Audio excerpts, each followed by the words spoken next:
Custodial death part 2 பற்றி தாங்க நம்ம இப்போ பார்க்க போகிறோம். தந்தை மகன் 20 மீதும் போலீஸ்காரங்க மற்றும் ஃப்ரெண்ட்ஸ் ஆஃப் போலீஸ் செய்த மிகப்பெரிய தவறின் காரணமாக ஒரு குடும்பத்தினுடைய நிதியின் மிகப்பெரிய பங்காற்றிய அந்த இரு நண்பர்களும் இறந்தது காரணமாக தான் நம்ம பேச போகிறோம். ஜெயலலிதா அவர்களால் கொண்டு வரப்பட்ட ஃப்ரெண்ட்ஸ் ஆஃப் போலீஸ் அவங்க பண்ண சிறிய பெரிய அவங்களுடைய சுயநலத்துக்கான ஒரு பொய் கேஸ் போட்ட காரணத்தினால இன்றைக்கி நம்ம தமிழ்நாடு கொரோனா காலத்தின் போது 2 பேர்த்த இழந்து தவிச்சிட்டு இருந்தாங்க. இதை பற்றி தான் நாம் டீட்டெயிலாக பேச போகிறோம்.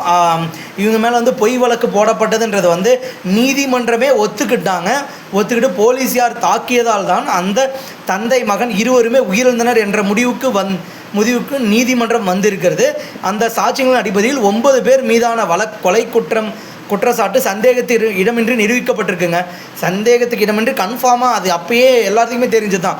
ஏன்னா போலீஸ்காரங்க கஸ்டடியல் டெத் தமிழ்நாட்டில் அதிகரிச்சுட்டு இருக்கிறது நாம் நாளுக்கு நாள் பார்த்துட்டே தான் இருக்கோம். ஒவ்வொரு டிஎம்கே ஆட்சி ஆரம்பித்தது கிட்டத்தட்ட பல வழக்குகள். அப்புறமேட்டு பார்த்திங்கன்னா காதலிச்சு நம்ம கவின் அவங்களுடைய வழக்கெல்லாம் பார்க்குறப்ப ரொம்ப கஷ்டமாக உருக்கமாக இருக்குது. அடுத்ததான் நம்மளுடைய நியூஸ்குள்ளே வருவோம். இப்போ பார்த்திங்கன்னா எனவே இந்த வழக்கில் ஸ்ரீதர் உள்ளிட்ட 9 பேரும் குற்றவாளிகள் என முடிவு செய்யப்படுகிறது.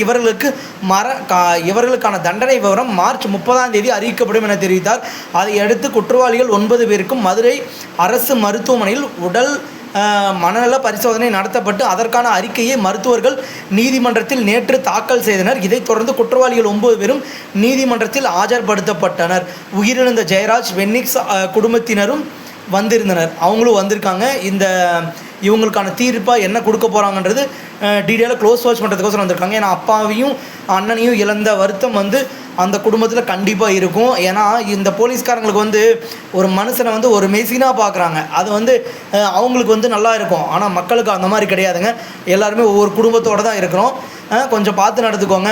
ஒருத்தர் என்னன்னா இந்த அரசியலில் நீங்கள் எலெக்ஷன் நடத்தியிருப்போங்க, என்னமோ நடத்தியிருப்போங்க, எதுக்கோசரம் நாங்கள் நார்மலாக கொண்டு போயிட்டு வந்துட்டு இருக்க பணத்தை பிடிங்கி வச்சுட்டு இந்த மாதிரி அராஜகத்தில் ஈடுபடுறீங்க. ஏன் உங்களுக்குலாம் க்ரைம் கேஸஸ் எது இருக்குன்றதே தெரியாதுங்களா?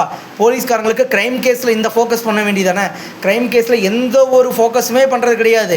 எவன் அமௌண்ட் கொண்டு போவான், எப்படி அடிக்கலான்றதை பற்றி தான் பார்த்துட்டு இருக்கீங்களே தவிர கண்டிப்பாக உங்களுக்கு ஒரு குற்றம் நடக்கிறதுக்கு முன்னாடி தடுக்கக்கூடிய எந்த ஒரு அருகதையுமே கிடையாது. ஏன்னா தமிழ்நாடு காவல்துறை மட்டும் கிடையாது. ஏன்னா இந்தியாவிலேயே இன்றைக்கி பார்த்திங்கன்னா பாலியல் தொந்தரவு மிகப்பெரிய அளவில் நடந்துகிட்ருக்கு. இப்போ ரீசெண்ட் டேஸில் கூட நான் பார்த்தேன். ஒரு ஸ்கூலில் ஒரு காலேஜ் ஞானமணி கிடையாதுங்க, தப்பு ஞானமணி காலேஜ் கிடையாதுங்க. நார்மலாக அண்ணா யூனிவர்சிட்டி கீழே வர ஒரு காலேஜில் நடந்த இதை பற்றி தான் நம்ம சொல்கிறேன்.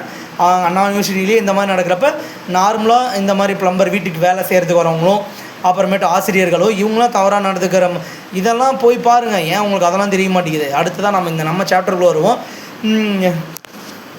நீதிபதி முத்துக்குமரன் முன்பு இந்த வழக்கு விசாரணைக்கு வந்தது. அப்போது தண்டனை விவரம் தொடர்பாக மத்திய மாநில அரசுகள் அறிக்கை தாக்கல் செய்யாததால் ஏப்ரல் 2ஆம் தேதி தண்டனை விவரம் அறிவிக்கப்படும் என நீதிபதி உத்தரவிட்டு விசாரணையை தள்ளி வைத்துள்ளார். இதற்கிடையே குற்றவாளிகள் 9 பேரும் உச்சபட்ச தண்டனையை வழங்க வேண்டும் என உயிரிழந்த ஜெயராஜ் குடும்பத்தினர் வலியுறுத்தி இருந்தது குறிப்பிடத்தக்கது. இந்நிலையில் நீதிபதி முத்துக்குமரன் முன்பு இந்த வழக்கு விசாரணைக்கு வந்தது. இது அரிதான வழக்கு. தந்தை மகன் இருவரும் இரவு முழுவதும் காவல் நிலையத்தில் அடைத்து வைத்து விடிய தாக்கி கொடுமையாக கொலை செய்யப்பட்டது உறுதியாகப்பட்டது. ஜெயராஜ் பென்னிக்ஸை பழிவாங்கும் நோக்கில் தாக்கியுள்ளனர். ஃப்ரெண்ட்ஸ் ஆஃப் போலீஸ் தான் இந்த பழிவாங்கும் நோக்கத்தில் ஈடுபட்டு இன்றைக்கி அந்த ஃப்ரெண்ட்ஸ் ஆஃப் போலீஸை இல்லாமல் பண்ணிட்டாங்க. பல இளைஞர்கள் வேலையில்லாமல் போனதுக்கு காரணமும் இந்த கொலை வழக்கு தான். அதிகார துஷ்பிரயோகம் செய்துள்ளனர்.